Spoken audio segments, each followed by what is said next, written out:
Minha gente, fogos de artifício, fumaça e fragmentos de fogueira podem causar danos aos olhos. Por isso, é preciso tomar certos cuidados durante as festas de São João. Aqui no estúdio eu converso agora com o doutor Rui Cunha Filho, que é oftalmologista. Tudo bom, doutor Rui? Como é que vai? Tudo bom, Casemiro? Bom dia! Grande satisfação estar aqui no seu programa mais uma vez. Satisfação é nossa. Me conta uma coisa, como é que foi o São João? São João foi aqui, a gente fez uma festinha no sábado e ontem eu tenho um neném em casa, então a gente dormiu curtindo com ele o dia. Foi bom também, né? Foi ótimo. Cidade vazia, tranquila. A cidade, qualquer aliás, Salvador, lugar. fica bom, né? A cidade fica boa. Tranquila, sem engarrafamento, as praias mais vazias. Shopping, mercado, tudo vazio, então tudo pra gente, né? Agora, doutor Rui, me fala aí os cuidados que a gente deve ter. Que tipo de problema, por exemplo, os fogos de artifícios, eles podem cegar? Eu vou logo exagerar, podem causar algum tipo de lesão grave e até cegueira nos olhos? Podem causar cegueira, né? Você ressaltou muito bem que principais riscos do São João, que é uma grande festa, né, tradicional no Nordeste, na nossa festa mais gostosa, são os fogos de artifício e fragmento de fogueira. Então, principalmente crianças, elas não têm noção dos riscos dos fogos de artifício. E geralmente é uma criança maior ou é um adulto que fornece esse fogo de artifício e a criança pode se machucar ou machucar gravemente um amigo, ou um primo, um irmão.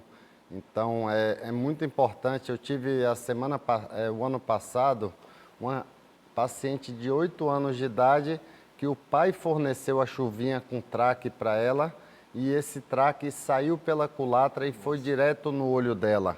Então, ela teve uma catarata traumática, teve hemorragia na retina. Graças a Deus, a gente operou e restabeleceu. Teve que operar? Foi, teve que fazer cirurgia. Ela restabeleceu quase 100% da visão, mas não restabeleceu 100%. Então, tem pessoas que perdem, né, os dedos, têm queimaduras ou queimadura grave no olho, precisando até transplante de córnea. Isso no caso de fogos de artifício. E a fogueira? Porque tem a fumaça da fogueira e ela irrita muito os olhos, né? Aí não é um risco tão grande, mas é preciso ter que tomar cuidado também, certos cuidados. É preciso.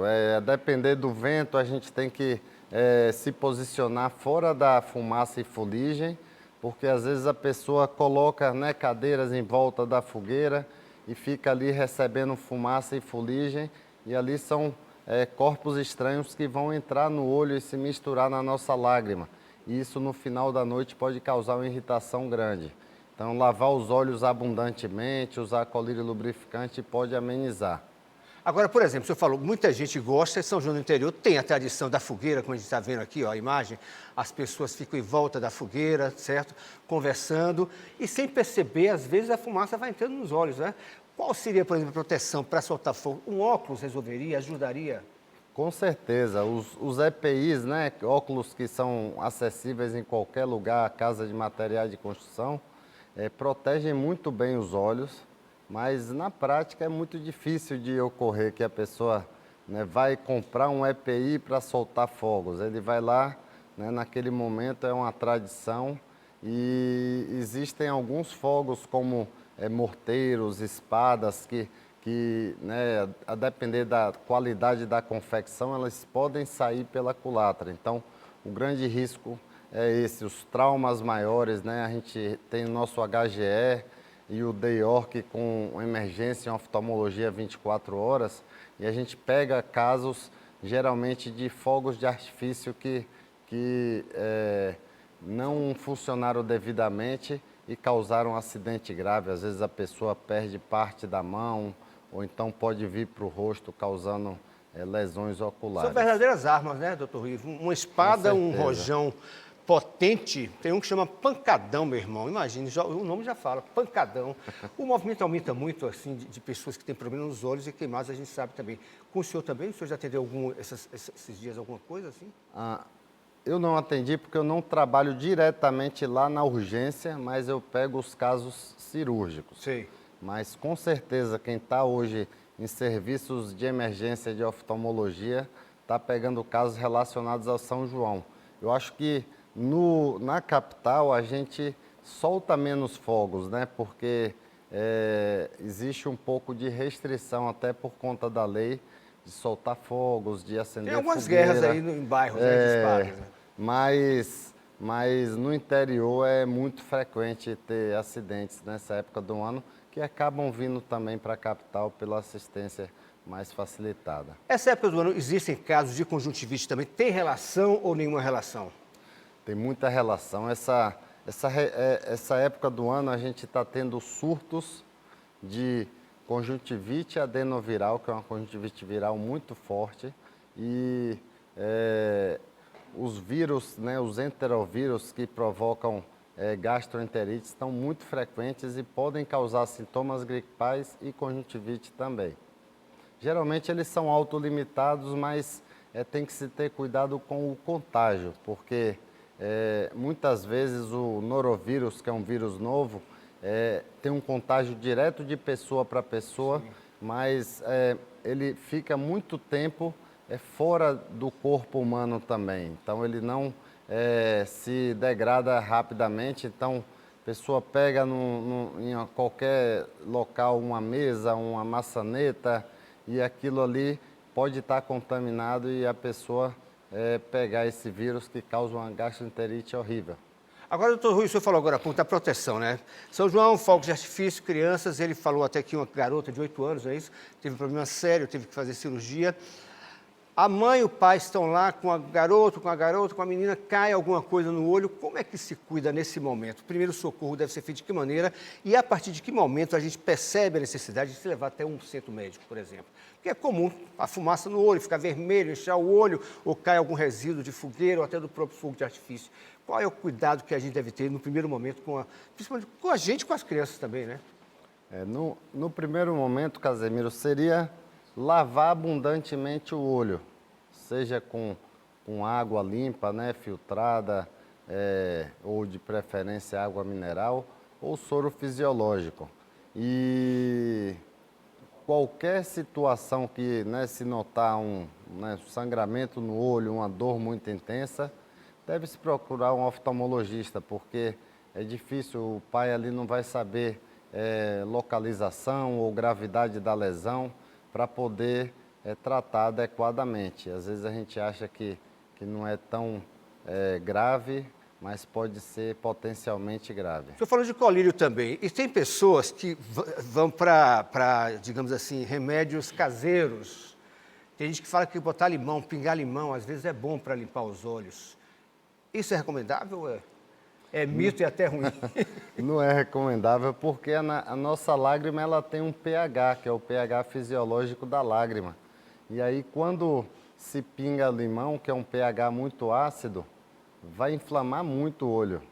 Então, né, tem vários mitos antigos, né, leite de cabra e outras Nada coisas. disso, Né, eu acho que não existe recomendação, eu acho que a pessoa tem que tentar o acesso a um oftalmologista para conseguir ser medicada adequadamente. A automedicação que ocorre, né, muito frequente no Brasil, porque em outros países, principalmente países desenvolvidos, é muito mais difícil ter acesso a medicamentos, mas a automedicação ela prejudica muito os tratamentos de doenças. Esse acesso ao oftalmologista, de maneira geral, deve ser feito de quanto em quanto tempo? Por exemplo, eu uso óculos, tá? Tem um determinado grau, nem lembro, acho que 2 ou meio, um óculos multifocal.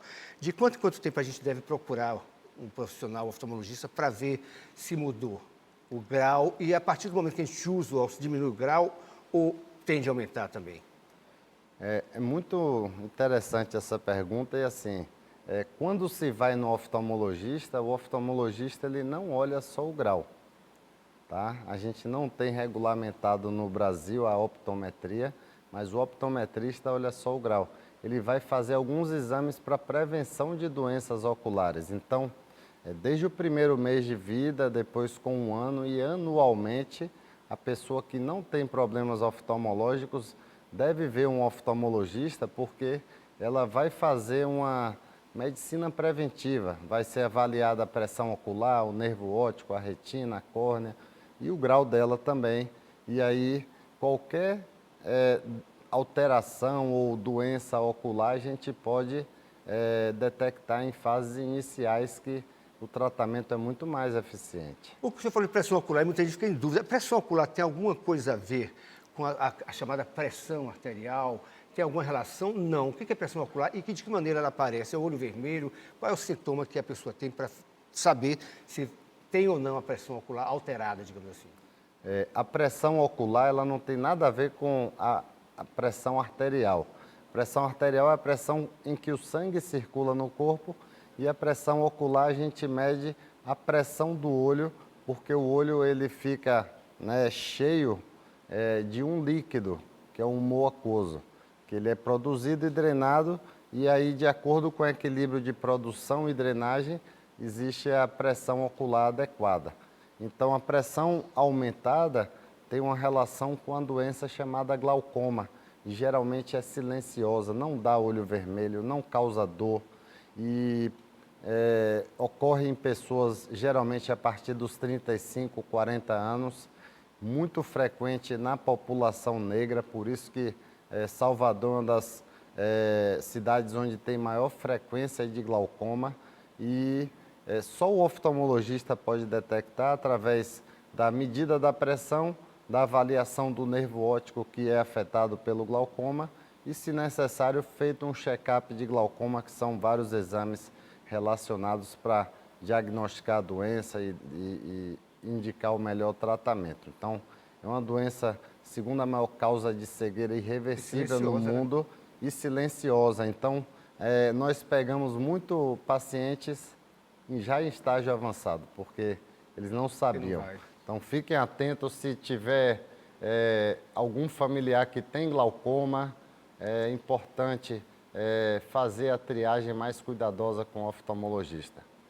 Obrigado pela entrevista, doutor Rui. Obrigado, Casemiro. Né? Para você também, Obrigado, meu irmão. Prazer estar aqui, viu, Naratu? Obrigado. Volte sempre, porque é bom que a consulta é de graça. Muita gente tirando as dúvidas aqui com a gente. Obrigado, bom feriado, tá bom? Obrigado.